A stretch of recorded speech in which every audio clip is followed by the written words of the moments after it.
produksi dan biaya produksi. Saksikan terus ya.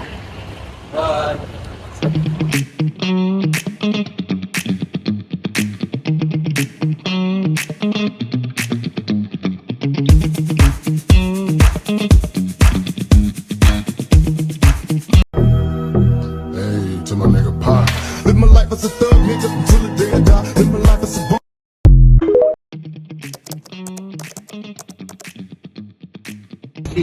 Pengertian dari teori produksi adalah membahas hubungan antara input faktor produksi dan output barang jasa. Tujuannya adalah mengetahui kombinasi input terbaik untuk menghasilkan output secara efisien dan maksimal. Faktor produksi utama yang pertama ada tenaga kerja, modal, bahan baku. Dan konsep utama yang pertama ada total produk, jumlah total output yang dihasilkan. Yang kedua ada average produk, output rata-rata per unit input. Yang ketiga ada marginal produk, tambahan output dari satu unit input tambahan. Hukum produksi yaitu law of diminishing return. Tambahan input misalnya tenaga kerja akan memberi tambahan output yang makin menurun jika input lain tetap.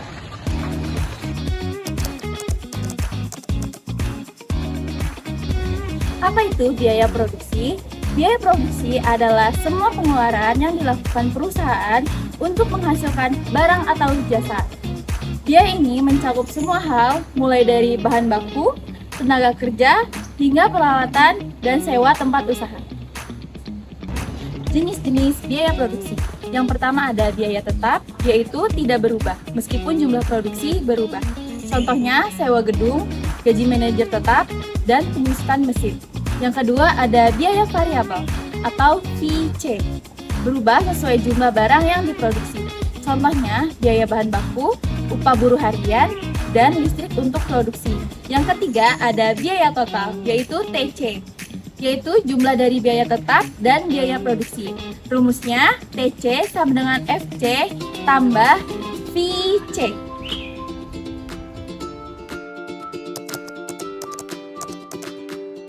Materi selanjutnya adalah biaya rata-rata atau average cost. Pengertiannya, biaya rata-rata adalah biaya per unit output yang diproduksi. Ini menunjukkan berapa rata-rata biaya yang dikeluarkan untuk memproduksi satu unit barang. Rumusnya, AC sama dengan total cost dibagi jumlah output. Sebagai contoh, jika total biaya untuk memproduksi 100 kue adalah 800.000, maka AC sama dengan 800.000 dibagi 100, yang hasilnya 8.000 per kue. Yang kedua, ada biaya marginal atau marginal cost. Biaya marginal adalah tambahan biaya yang diperlukan untuk memproduksi satu unit tambahan dari output. Rumusnya, MC sama dengan delta TC dibagi delta Q. ATC perubahan biaya total dan AQ perubahan jumlah output. Oleh karena itu, biaya produksi jangka pendek terdiri dari komponen kurva. Yang pertama itu ada biaya tetap atau fixed cost. Dia tidak berubah walaupun jumlah output berubah, kurvanya berbentuk garis datar atau horizontal. Contohnya seperti sewa gedung senilai 1 juta, tetap dibayar walaupun produksi 0 atau 100 unit. Yang kedua, ada biaya variabel atau variable cost. Dia berubah sesuai jumlah output, awalnya meningkat pelan atau terefisiensi, lalu cepat karena hukum hasil tambahan menurun. Kurvanya meningkat melengkung ke atas. Yang ketiga ada biaya total atau total cost. Jumlah dari FC dan VC dibagi TC sama dengan FC plus VC.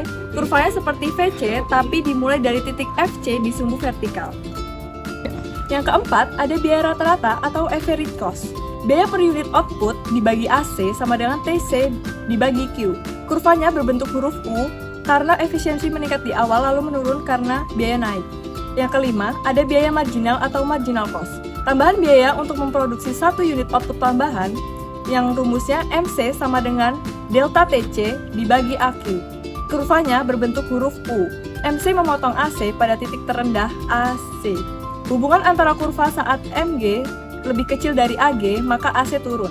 Saat MC lebih besar dari AC, maka AC naik. MC sama dengan AC di titik minimum AC.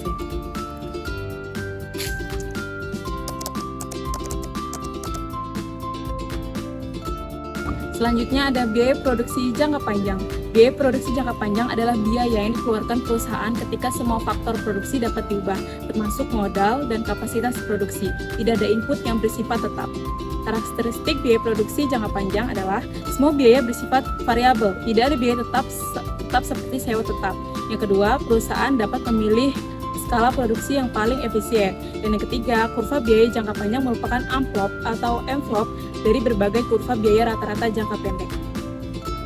Kurva utama dalam jangka panjang, yang pertama ada Long Run Average Cost atau LRAC, menunjukkan biaya rata-rata minimum untuk setiap tingkat output jika semua input dapat diubah. Dan yang kedua adalah Long Run Marginal Cost atau LRMC, tambahan biaya untuk memproduksi satu unit tambahan output dalam jangka panjang, memotong kurva LRAC pada titik terendahnya. Contoh kasusnya ada sebuah pabrik ayam minum. Kalau produksinya kecil berarti biaya tinggi karena alat manual dan tenaga kerjanya banyak. Kalau produksinya menengah, itu adalah mulai otomatisasi atau biaya per unitnya itu menurun. Selanjutnya, kalau biaya produksinya besar, pabrik terlalu besar, otomatis logistik rumit dan biaya produksi jadi ikut naik.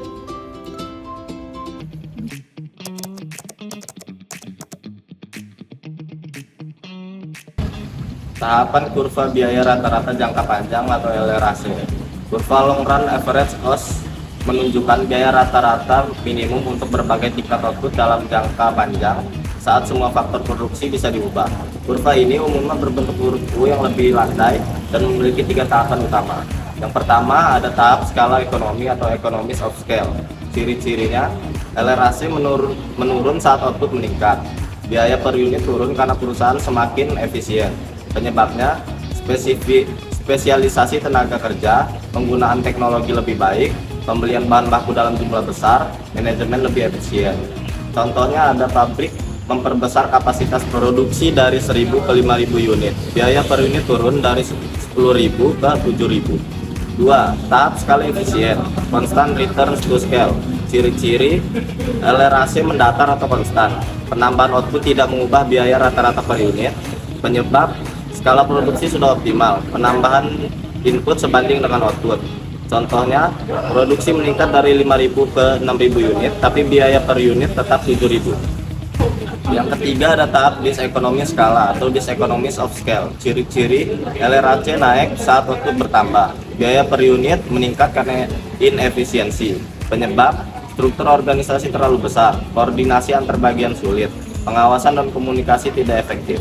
Contoh, produksi naik dari 6.000 ke 10.000 unit, tetapi biaya per unit naik dari 7.000 ke 8.000. Kesimpulan grafik LRAC.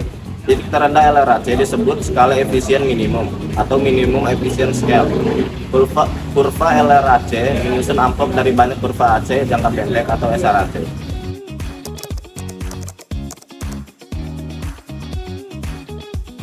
Kesimpulan dari biaya produksi dan teori produksi. Teori produksi membahas hubungan antara input, faktor produksi seperti tenaga kerja, modal, dan bahan baku dengan output, barang atau jasa yang dihasilkan. Tujuannya adalah untuk mengetahui bagaimana memproduksi secara efisien. Dalam proses produksi dikenal konsep produk total, TP, produk rata-rata, AP, dan produk marginal, MP. Produksi mengalami hukum diminishing returns, yaitu tambahan output dari penambahan input tertentu akan menurun pada tingkat tertentu. Jadi, teori produksi dan biaya produksi saling berkaitan. Teori produksi membantu perusahaan memahami bagaimana output berubah saat input diubah, sedangkan biaya produksi menunjukkan berapa besar pengeluaran yang dibutuhkan untuk mencapai output tersebut. Keduanya sangat penting dalam pengambilan keputusan, produksi, penentu harga, dan perencanaan bisnis yang efisien. Terima kasih sudah menyaksikan, semoga bermanfaat. Wassalamualaikum warahmatullahi wabarakatuh.